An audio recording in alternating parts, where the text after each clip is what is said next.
Imagine a plant, a bush, or maybe a tree that stands out to you as healthy and thriving. How do you know it's healthy and thriving? What if it is actually dying on the inside?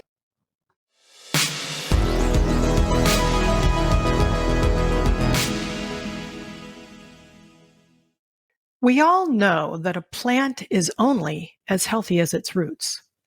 A lot of people make the assumption that if a plant is green, it must have healthy roots, right? But while the plant may be green, it may not be flourishing. Just like plants, we can be alive or we can thrive. And just like plants, our roots, our foundational practices impact our susceptibility to disease, our stability, and our general health. I have a pygmy palm dying in my backyard.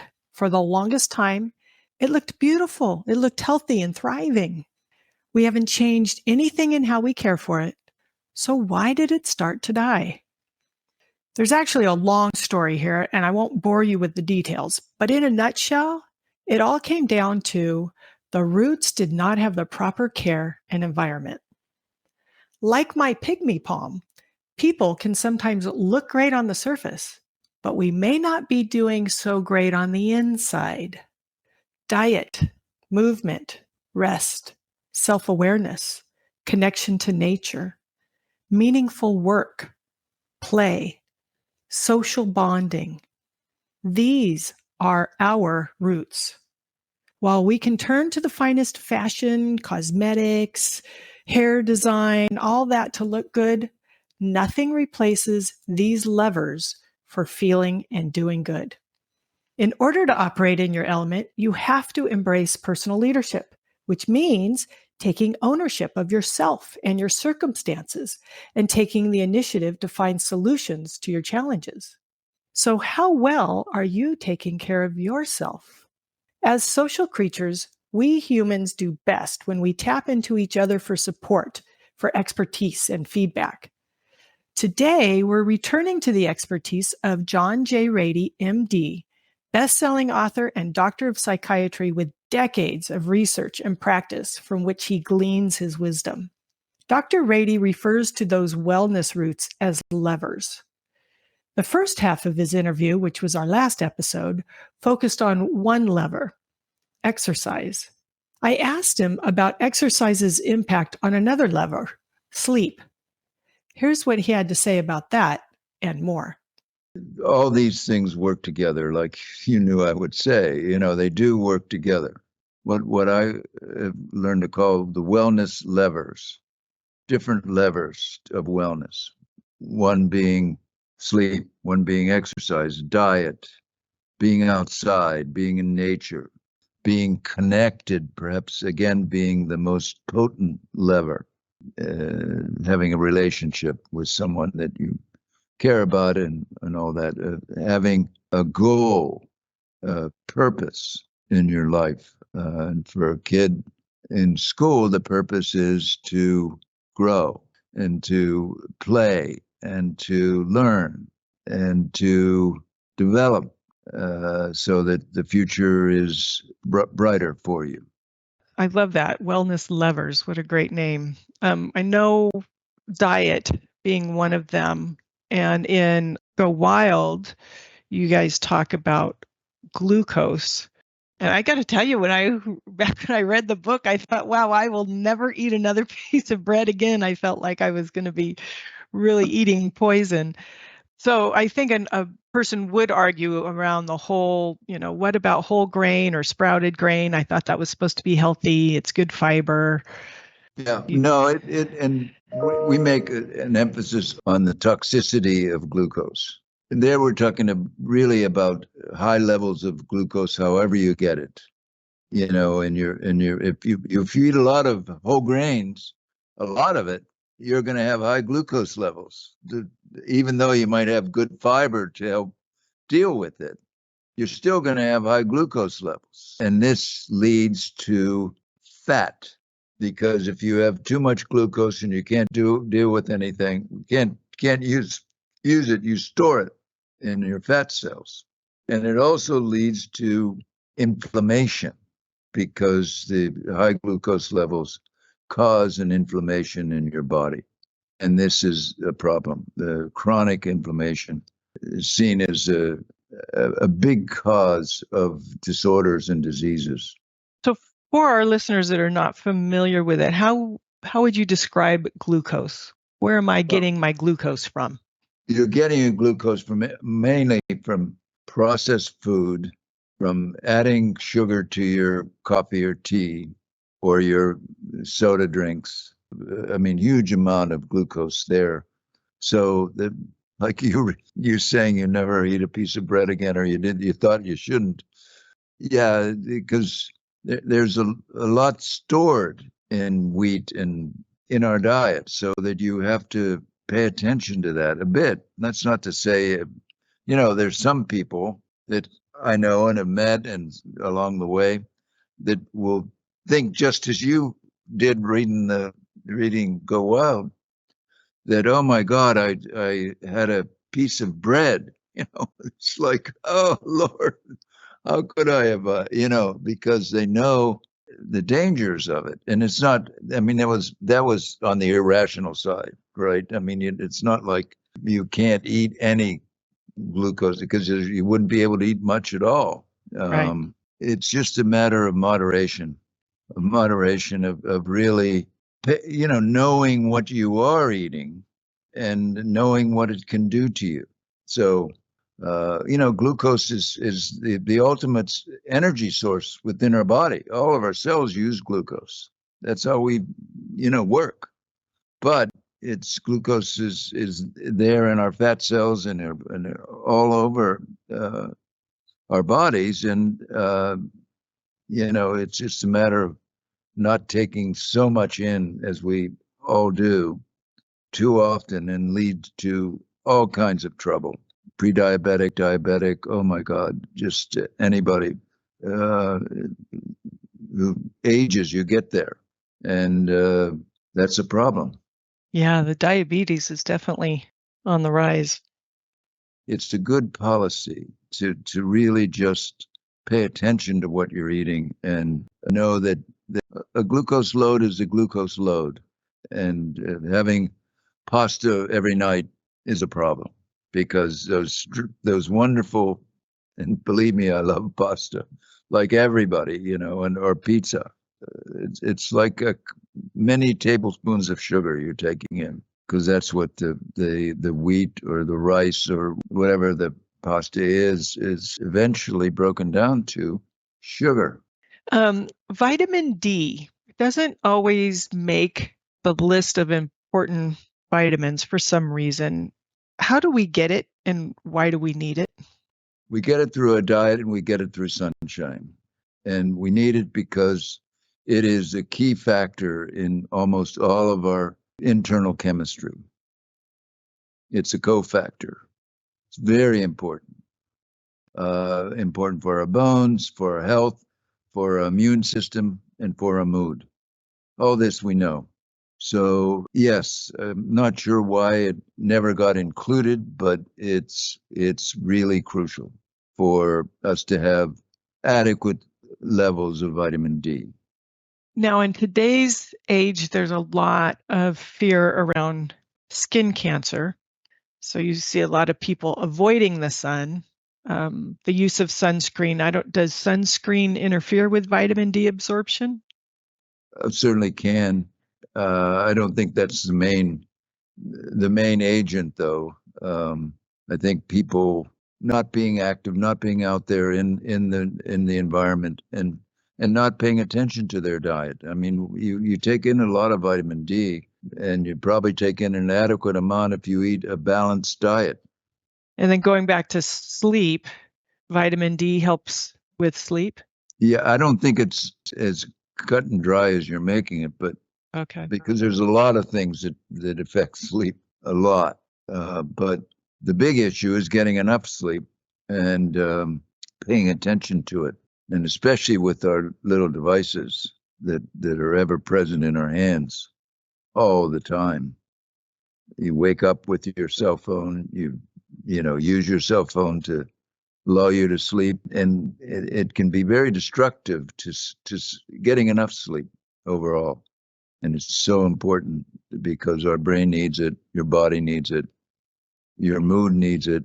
All these things impact. It's a really important lever of wellness. So I know because people are not sleeping, probably because they're not getting the exercise, not getting outdoors as much, being on their screens late at night or just before bed. Um, a lot of people turning to melatonin, and I'm seeing it in, child gummies now. Is there a way that we can create that melatonin on our own more naturally so that we're not reliant on the supplements? Or what are your thoughts on the supplements? We do create it. And those supplements are, it's so much better to do exercise and to have a good diet and to have a good relationship with people and feel connected in the world, and then sleep will come easier in general now. And for those that have trouble, melatonin can be useful. Every night I wouldn't do it. Then you're suppressing your natural ability to make melatonin, and that then becomes a problem. Mindfulness, when I read Go Wild, an aha that I had around that was when you guys talked about meditation. I've always felt bad because I feel like I can't meditate because I've been told meditation means you have nothing going on in your head, and I just can't get myself to a place where there's nothing going on in my head. And I don't remember exactly how you guys described it, but it was when you were talking about it being a muscle to the brain and the idea of, I don't think you used the word purging, maybe declutter. It's decluttering. I thought, oh, okay, that I can do because that it's still active. And then I thought of the word mindful. So it is okay to have your mind full of something. But can you just tell me a little bit about your thoughts on mindfulness and meditation? Yeah, yeah. No, the you know meditators start by focusing on something, over focusing on that again and again and again, like the Zen people use breath counting. A lot of meditators use breath counting. The breath coming in and going out, then you focus on that, and you just focus on that, and that's decluttering, right? If you just focus on one thing, you get your brain decluttered, and that leads to a meditative state, or can. Okay. So So I that wouldn't I wouldn't be concerned that you can't meditate. I mean, first of all, in yoga, if you do yoga and you put yourself in these incredible positions, right? right. When you go to the end, when you're lying there and they say, just relax and let your mind be empty, you will be able to meditate then because you've put yourself through, or at least that's the way I remember. I mean, and I do yoga a bit, but yeah, it's holding positions, and then you have this relaxing time. Oh my God, just like not thinking about anything, and that's when meditation works. Especially for my ADD people, they have to do that first before they can meditate, before they can think of nothing. So as learners, whether adults or children, little meditation before you're doing something heavy, so to speak, cognitively. Yes. Well, in Spark, we talk all about that in terms of doing jump rope before you sit down and do your homework that you hate, or doing meditation to clear the decks, clear your mind, that you will then be better able to focus and stay with it. Okay. The last thing I'd like to chat with you about is the idea of biophilia. Another one of those things that I'm hearing a lot about, and I'm happy about that because I am a plant person. But for those that say, I don't have a green thumb, I don't want any plants, they all die. Why do we want plants in our work and learning environment? Biophilia means we're naturally in love with nature, and plants are a way of reminding us and being with nature.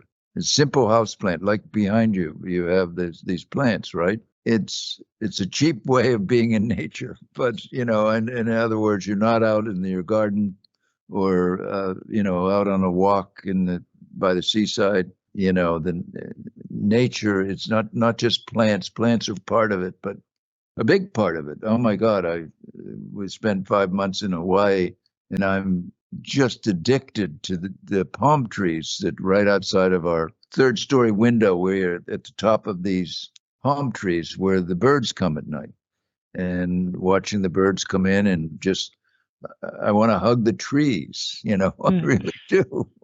It's like, oh my God, they're so wonderful. Not wonderful seeing them, watching them, seeing them in the wind, but then seeing them with the birds coming and being in places the birds sleep and all that. Just so wonderful. And the time spent in nature is such a benefit for our brains and for our being. So that sounds really good, again, to somebody like you and me that are natural nature lovers. But for those that might hear about your walk and, to them, the birds are maybe noisy or a nuisance, or, they don't like getting dirty or whatever. Like, what's the science, or what should be the motivation behind, get yourself out there more? Well, there is a science, and that's what Go Wild talked about a bit, in biophilia. There is a science to show that we need this nature. There's a nature deficit disorder, which you probably read about, right? That and people living in the city, and especially our vertical cities that are, 80-story apartment buildings, and never get out or get out very seldomly, and certainly don't get out in the fields and where there's lots of birds and lots of greenery, but we need that connection because it lowers our stress level. It lowers cortisol, one of the measures of stress. It raises our good neurotransmitters. It makes us feel happier and more content and less depressed. And we have evidence to show this, and I think that's what it comes down to is, there's people naturally, they're not into it, but then realizing what it may do for them and in terms of its benefit. Like, instead of turning to a gummy, you experience the peacefulness of nature. Right.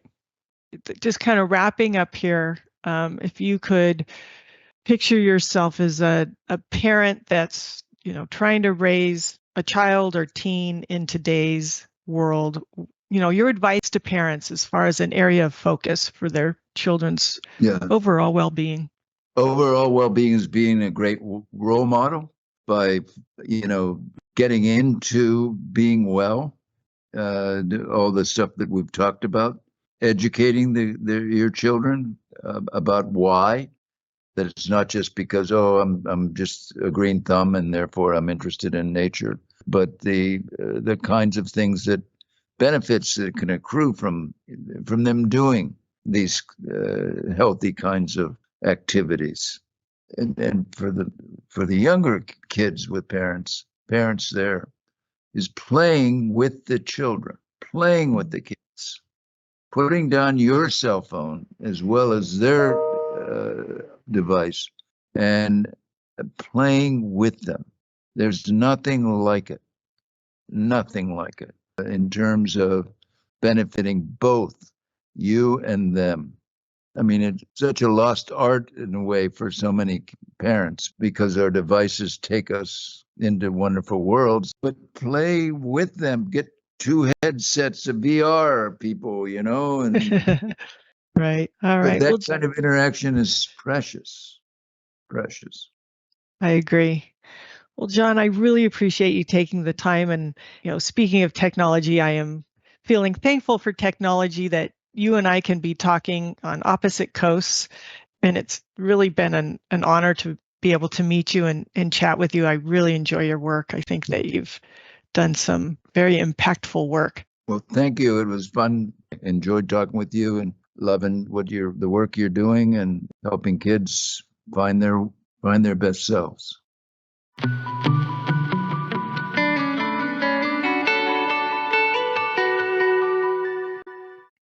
There are schools and businesses across the nation converting classrooms and workspaces to well spaces in order to provide calming refuge for students and employees to visit throughout the day. Things like chairs, snacks, water, plants, quiet space for yoga, focus, and reflection. When you look at your daily schedule, how much opportunity do you make? And notice I did not say, do you have? But how much opportunity do you make for the levers of wellness? And in what ways can you incorporate more? Let's begin at home. And once you feel like you've adequately integrated all the levers into your home space, think of ways you can incorporate more into your work and or your learning spaces. Remember that each person's lever needs will be slightly different. So if you live and work with other people, there might be some compromises and conversations that need to take place. Some people are more sensitive to diet than others. Others need more exercise and or time outdoors. Some need more quiet time and rest. To wrap things up, I have 2 challenges for you. First, we're going to make Friday the 13th a lucky day for 5 listeners who spread the word and support others in achieving and maintaining wellness. We're going to do this by sharing this and our last episode on one or more of your social media stories. Tag Element Education and use the hashtag Element is Everything. We will randomly select 5 of those who did this to receive a free copy of their choice of either Spark or Go Wild. Second challenge, see our show notes for a wellness worksheet. Employees of Element Education can use this worksheet to participate in this month's wellness challenge. Students in Element schools can use the worksheet as a PE or health assignment. Other listeners can use it for the sole purpose of self-reflection and improvement. Because, after all, it is only when we tend to our roots that we are truly healthy and thriving. And it is only when we are healthy and thriving that we can truly be in our element.